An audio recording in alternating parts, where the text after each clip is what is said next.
66 million years ago, a dinosaur's forelegs are starting to weaken. Then it fell heavily on the sand. For this 70-year-old Alamosaurus, his own life has come to an end. Yet the death of this giant dinosaur, it always causes a terrible bloodbath. The time came early the next morning. A group of Woontooths came here. Woontooth is one of the smartest dinosaurs ever. That's why they always get a head start, too. But the dead Alamosaurus was 30 meters long, weighing in at 70 tons. This also means that its skin is 7 centimeters thick. That's why the wounded toothed dragon couldn't tear through the flesh. Then it's up to the powerful dinosaurs too. It's a Tyrannosaurus rex, as the top predator on land. 15 centimeters of teeth, enough to rip apart the body of any carbon-based organism. The clever Woontooth still doesn't want to give up. But a T-Rex never wants to share its food. Without doubt, over 30 meters of dead dinosaurs, and naturally, it attracts more predators. It's a pterodactyl, and king of the skies in the age of the dinosaurs. Just the sharp beak is 1.8 meters long.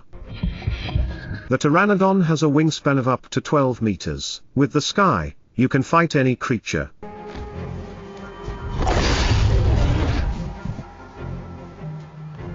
Such a long, sharp mouth. If a Tyrannosaurus rex accidentally gets pecked in the eye, then it's going to be a cyclops.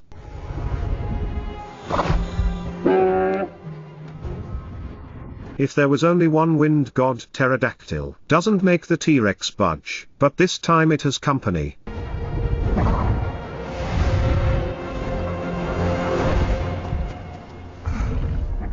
It's worse in a 2-on-1 situation.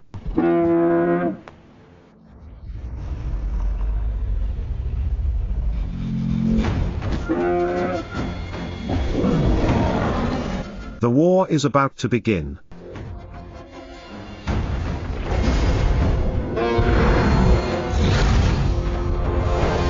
The wind god pterodactyl obviously won't go head to head.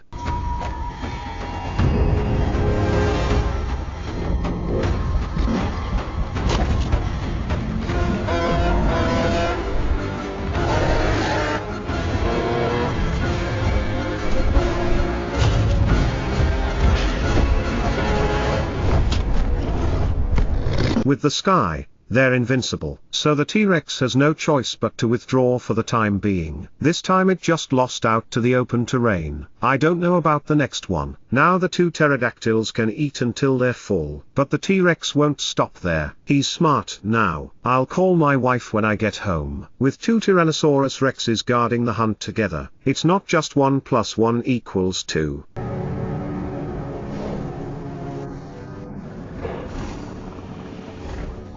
It's a qualitative change.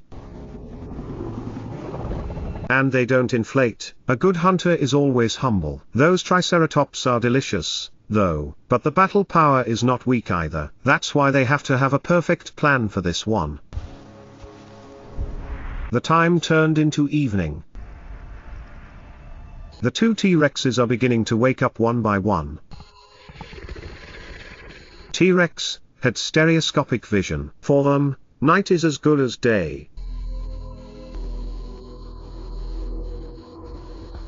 Despite its size, but they have a thick pad of flesh on their paws. That's why the walk is almost silent. It also means that Tyrannosaurus rex was a fearsome night walker, and the couple's goal this time. It's a bunch of Edmonton dragons. This dinosaur doesn't have a strong defense, though, but it's about the size of a Tyrannosaurus rex, and twice as fast as T-Rex. So that means they only have one chance to attack. The two dragons have worked together countless times, so they also each went into their intended position.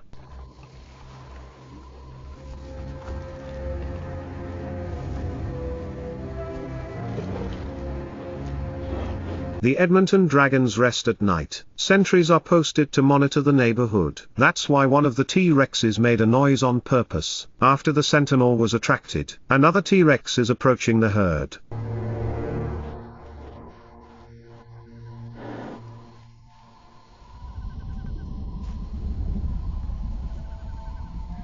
Though the Edmontonian dragons were alert enough, but they still haven't found the hunter.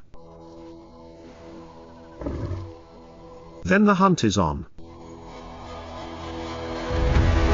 A Tyrannosaurus Rex bursts out. The dragons instantly scattered in all directions.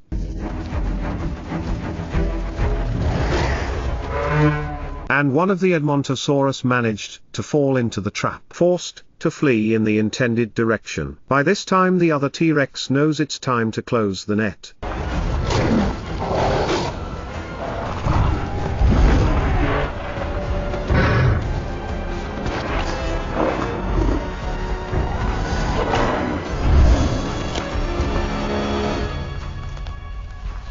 Apparently two Tyrannosaurus Rexes were hunting together. The probability of success is frighteningly high.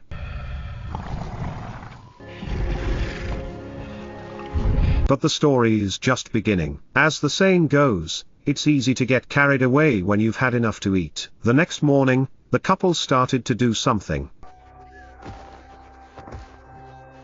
The grove is obviously a great place to escape the heat. The two dragons started hanging out every day, until the mother dragon lays a clutch of eggs. I thought it would be a nice love story, and it turned out to be an accident, if nothing else. The scene changes. The male Tyrannosaurus Rex has arrived in the middle of the ocean. T-Rex was huge, though, but the hollow bones are filled with air. That's why they're also good swimmers. And by this time there was no longer a mother dragon left. It turns out that after the children were born, and the mother dragon went away with her sleeve, only the male is left alone with the baby. And in order to feed the 5 cubs, the T-Rex's father had to take them to a nearby island to feed.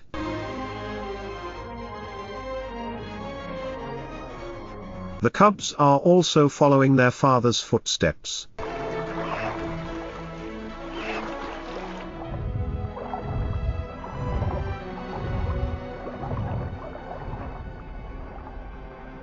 Yet in this age of behemoths, there are top predators in the sea. They have enough ocean to take on any dinosaur.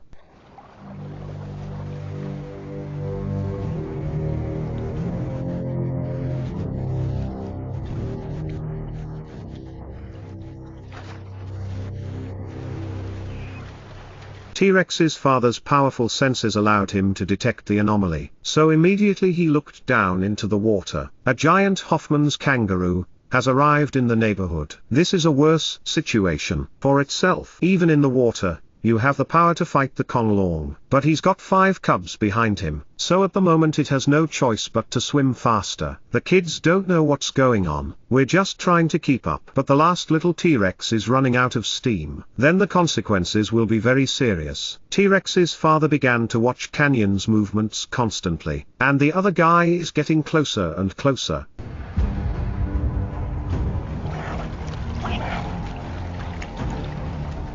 Finally, they're about to reach land. Canyon still did it.